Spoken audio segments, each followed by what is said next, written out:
এটা পৃথিবীর বৃহত্তম এবং কঠিন কারাগার, যার ধারণ ক্ষমতা 40,000। কল্পনাও করতে পারবেন না এখানের বন্দী মানুষরা কতটা বিপজ্জনক। আপনি কতজন মানুষের জীবন নিয়েছেন? কতজন? 5 জন নাকি 10 জন? 50 জনের হয়েছে পৃথিবীর সবচেয়ে গুরুতর অপরাধীদের বন্দী করতে। যারা এখানে প্রবেশ করে তারা জীবদ্দশায় আর বের হতে পারে না। এখান থেকে বাইরে যাওয়ার কোনো উপায় নেই। তুমি কিভাবে এখানে? দেশে আধিপত্য বিস্তার করা এই গ্যাংগুলো 2022-এর মার্চ থেকে নাটকীয় অভিযানের মুখোমুখি হয়।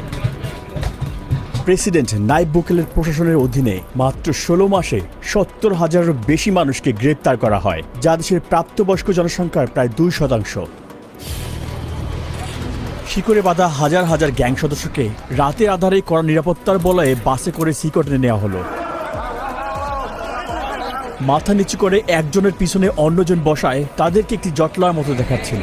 চারপাশে অস্ত্রধারী পাহারাদার থাকায় কেউ আদেশ অমান্য করার সাহস করেনি। একদিনের মধ্যে